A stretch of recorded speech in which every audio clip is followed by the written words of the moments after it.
فیصلے پر عمل درآمد نہیں رکا کرتا، ان کو اچھی طرح پتا ہے۔ فیصلے پر عمل درآمد اس وقت رکتا ہے جب وہی ریویو پٹیشن کے اوپر جو ہے وہی جو ہے بینچ بیٹھ کر اس کو سسپینڈ کرتا ہے۔ آج تک 12 جولائی کا فیصلہ سسپینڈ نہیں ہوا ہے، موجود ہے اپنی جگہ۔ جناب چیئرمین صاحب بہت بہت شکریہ، آپ نے اجازت دی، کیونکہ عام طور پہ جو چیئرمین یہاں ہمارے ہیں وہ نہیں مجھے اجازت دیا کرتے ہوئے کوئی بات کہنے کی، اور نہ ہی میں کوئی جھگڑا ڈال کے یہاں کوئی بات کرنا چاہتا ہوں۔ بات یہ سمپل واقعات کی ہے، جو واقعاتی لاء منسٹر صاحب نے دیے ہیں وہ نامکمل تھے، میں ان کو کمپلیٹ کرنا چاہتا ہوں۔ ایک بات گزر گئی 2022 میں، کیا ہوا کیا نہیں ہوا اس وقت کے میں اس میں نہیں جانا چاہتا، وہ ایک کنٹروورشل ہے، آلریڈی اس پر سپریم کورٹ نے فیصلہ دیا ہوا۔ اب مسئلہ کہاں پر ہے؟ جو بات ہمارے لیڈر آف دی اپوزیشن نے پوائنٹ آؤٹ کی کہ مسلسل 1 سال گزر جانے کے باوجود ہمارے خیبر پختونخوا کی نمائندگی مکمل نہیں ہوئی۔ آدھے ممبران جو اس فیڈرل ہاؤس کا حصہ ہونے چاہیے وہ نہیں ہیں، یعنی 11 ممبر شارٹ ہیں، حالانکہ 96 ممبرز کا ہاؤس ہے، 85 پہ چل رہا ہے۔ یہ نہیں میں کہتا کہ اس کے سارے کارروائی جی آپ جاری رکھیں سر۔ جی میں یہ نہیں کہہ رہا کہ اس کی کارروائی جو ہے وہ غیر آئینی ہے، غیر قانونی ہو گئی، لیکن ایک بات جو ہے جس کے اوپر بات شروع ہوئی تھی، شبلی فراز صاحب نے، ہمارے لیڈر آف دی اپوزیشن نے، وہ یہ کہا تھا کہ ایک صوبے کی فیڈریشن میں نمائندگی نہیں ہے، اور یہ بہت اہم ہے۔ یہ معاملہ کہاں جا کے رکا ہے؟ اس کے جائے بغیر کہ اس سے قبل کیا کچھ ہوتا رہا ہے، اس میں ایک اسمبلی میں کیوں نہیں ووٹنگ ہو سکی اور کیا ہوا۔ ایک بات جو ڈسپیوٹڈ تھی وہ یہ تھی کہ کیا ریزرو سیٹس کس کو ملنی چاہیے، جو ریزرو سیٹ نہیں اس وقت تک ایلوکیٹ ہوئی تھی۔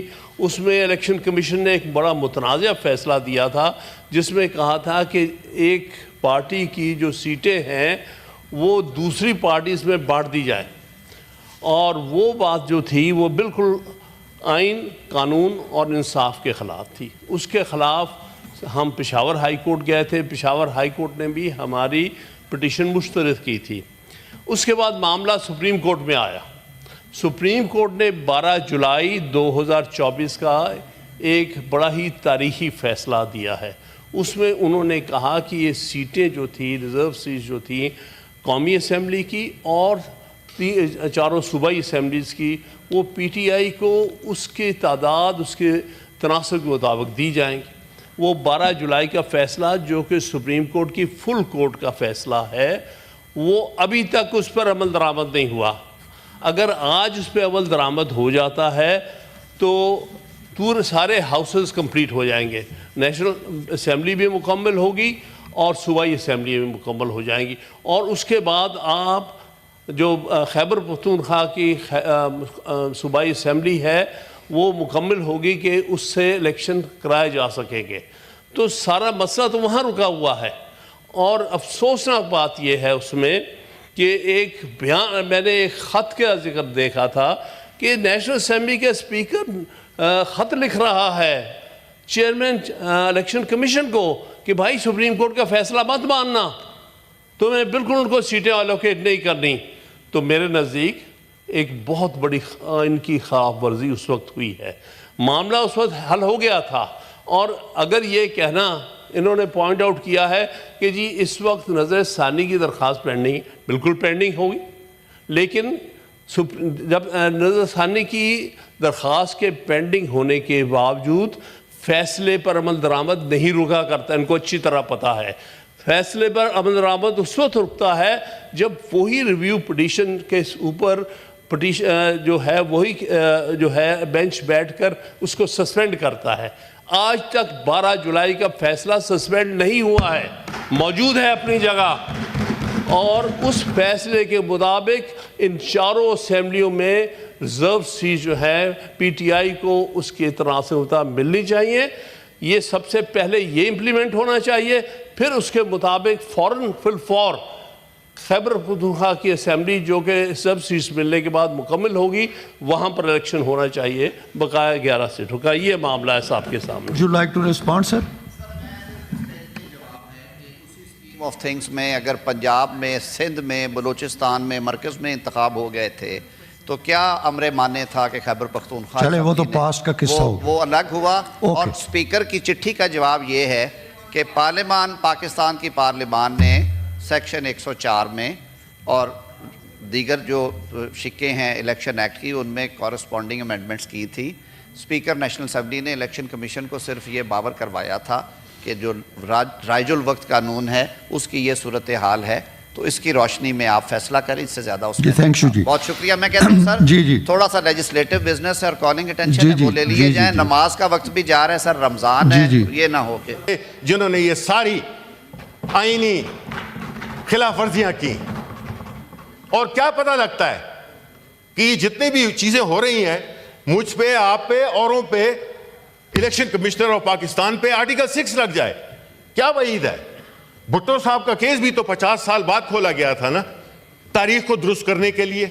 تو کیا ہم نے کوئی سبق نہیں سیکھا اس سے کہ ہم ایک ایسی چیز کریں جس میں کہ صرف یہ نہ ہو کہ جو چیز ہمیں سوٹ کرتی ہے اس میں ہم اس کتاب کو لہرائیں، اور جو چیز ہمیں سوٹ نہیں کرتی ہے اس کے لیے ہم تقاریر دیں اور مختلف قسم کی تعویلیں دیں. اس طرح نہیں ہوتا سر. قانون کا ہر نقطہ ہم سب پہ، اس کتاب کا سارا نقطہ، سارے clauses apply, they are sacrosanct. They have to be applied not selectively but completely without any exception. اب آج یہ سب کچھ کیوں ہو رہا ہے؟ یہ صرف ایک شخص کے لیے ہو رہا ہے جس کا نام عمران خان ہے. یہ صرف ایک پارٹی کے لیے ہو رہی ہے جو کہ پارٹی ہے پاکستان تحریک انصاف. ورنہ یہ ساری چیزیں نہ ہوتی ہیں. آج کے دن تک سر خیبر پختونخوا جو کہ دہشت گردی سے نوردہ آزما ہے پچھلے 40-50 سال سے، اس کے لوگوں کو آپ نے ڈس انفرینچائز کیا ہوا ہے. پھر آپ اس کو کہتے ہیں کہ this is house of federation. This is not house of federation, this is house of selected federation. What message are you sending to the people of Khyber Pakhtunkhwa? I belong to Khyber Pakhtunkhwa. I am a proud Pakhtun. All my other promises جتنے بھی ہیں they are all respect worthy. کل سندھ کے ساتھ یہ ہوگا، کل پھر بلوچستان کے ساتھ یہ ہوگا. تو یہ کیا ہے؟ یہ فیڈریشن اس ملک کو اکٹھا کرنے کی، آیا یہ چیزیں ہیں جس میں کہ ہم سلیکٹیولی آئین کی کو پامال کر رہے ہیں، اس کو استعمال کر رہے ہیں، جب ضرورت پڑے اسی کا نام اٹھا لیا. تو سر یہ چیزیں ایسی ہیں کہ ہم نہیں چاہتے کہ جس طرح اگر نیشنل اسمبلی ہو یا پروونشل اسمبلی میں کسی ایک حلقہ، جو اس میں یہی ہوتا ہے کہ اتنے ٹائم کے دوران آپ نے اپنی ری الیکشن کرنا ہے، کیونکہ ہم نہیں چاہتے کہ وہ والا حلقہ انتخاب کی نمائندگی نہ ہو پارلیمان میں. تو بھائی ادھر تو پورا صوبہ، ادھر تو پورے صوبے کی نمائندگی نہیں ہے. یہ آپ مجھے بتائیں ایک پاکستانی ہونے کی حیثیت سے کہ یہ چیزیں آپ لوگوں کی آنکھیں کیوں بند ہو جاتی ہیں؟ آپ کیوں نہیں آواز اٹھاتے؟ یہ آج ہمارے ساتھ ہو رہا ہے، کل آپ کے ساتھ ہوگا. آپ کیوں نہیں اس کے لیے، آپ آئین کے لیے آپ چھوڑ دیں پی ٹی آئی کو، آپ چھوڑ دیں عمران خان کو. آپ مجھے یہ بتائیں کہ اس کتاب پہ آپ عملداری کیوں نہیں کرتے؟ اگر یہ وائلیٹ ہو رہا ہے اس کے سب ذمہ دار ہیں ہم سب ذمہ دار ہیں. ایسا ہو نہیں سکتا کہ یا تو آپ ایک چیز بنائیں نہیں، یا تو کہیں کہ جی آئین مائن نہیں ہے، جو بھی ہوگا اس کو ہم دیکھیں گے. لیکن جب ایک آئین ہے جس کو کہ آپ جسٹیفیکیشن کے لیے تو استعمال کرتے ہیں، اب ہم کہاں جائیں؟ ہم کورٹس میں جاتے ہیں تو اب ہمیں نہیں پتا. آفٹر 26 ترمیم ہمارے لیے تو دروازے بند ہو گئے ہیں. آپ نے تو کورٹ پیکنگ کر دی ہے. اب ہم کہاں پہ جائیں؟ جلد سے جلوس آپ کو نہیں کرنے دیتے، آپ اجازت مانگتے ہیں نہیں دیتے آپ. ہم کسی بھی جگہ پہ چلاتے ہیں، آپ ادھر جاتے ہیں، ذرا وہ ہو پھر گولی بھی چل جاتی ہے ہم پہ. تو ہم جائیں تو کہاں جائیں؟ کیوں ایسا کر دیا گیا؟ اور اس پارٹی کے ساتھ جو کہ پاکستان کی سب سے بڑی سیاسی جماعت ہے، پاکستان کا سب سے پاپولر لیڈر عمران خان ہے، اس کو آپ نے جیل میں ڈالا ہوا ہے. سارے صوبے آپ کے اندر سے ایسی شورشیں اٹھ رہی ہیں کہ ان کا وجود اور ان کی خبریں سن کے ہی ہمیں پریشانی اور تشویش ہو جاتی ہے. یہ کیا ہو رہا ہے؟ آر وی بینٹ اپون، ہم نے یہ تہیہ کر لیا ہے کہ ہم نے اس کو ملک کو اکٹھا نہیں رہنے دینا. اگر ایسا نہیں ہے تو پھر آپ کے ایکشنز نہیں بتاتے کہ کیا ہو رہا ہے اس ملک میں. ہر صوبے کی عزت ہے. کل صدر صاحب نے کنالز کا ذکر کیا. ہم سپورٹ کرتے ہیں، لیکن ہم چاہتے ہیں کہ جو پیپلز پارٹی ہے وہ منافقت سے کام نہ لے، وہ ایک طرف کھڑی ہو، ہم ان کے ساتھ ہیں اصولی بنیادوں پر۔ تو سر یہ جو میں نے کوشچنز ریز کیے ہیں، اب میں اپنی آخری تقریر ختم کر رہا ہوں، اس میں یہ ہے کہ جو آئینی حوالے میں نے دیے ہیں، جو باتیں میں نے کی ہیں، اس کو اسٹرکٹلی میری درخواست ہوگی لاء منسٹر صاحب سے کہ وہ اس کے لیے ہمیں بتائیں، کیونکہ وائلیشنز تو نہ صرف وائلیشن ہیں، بلیٹنٹ وائلیشنز ہیں، اور اس ہاؤس کی عزت تکریم، ابھی 2 منٹ پہلے وہ انہوں نے اسی کتاب کو اٹھایا تھا، اسی کا ریفر کہ جی ہم تو اسی، جس طرح ڈپٹی چیئرمین ہے وہ کہتے ہیں میں قانون اور آئین کے مطابق بات کروں گا، بڑی اچھی بات ہے، لیکن آپ کرتے بالکل اس کے وہ ہیں، وہ حلے بات کرتے ہیں۔ سو if this has، اگر آپ کہتے ہیں جو ہم بات میں شروع ہوئی تھی، انوشا ڈاکٹر اپنا سینیٹر انوشا رحمان نے جو بات ریز کی تھی، میں یہی ریفر کر رہا ہوں کہ آپ کیسے ایکسپیکٹ کرتے ہیں کہ آپ کی عزت ہوگی، ہماری عزت ہوگی، جب ہم خود قانون کو، آئین کو وائلیٹ کر رہے ہیں اور بری طرح وائلیٹ کر رہے ہیں، اور ہم نارمل ہیں؟ This is not normal, things are not normal. یہ ایک بڑا ہی سیریس ایشو ہے جس کو آپ کو میں درخواست کروں گا لاء منسٹر صاحب سے، آپ کی وساطت سے، کہ وہ اس کا جواب دیں۔ بہت بہت شکریہ۔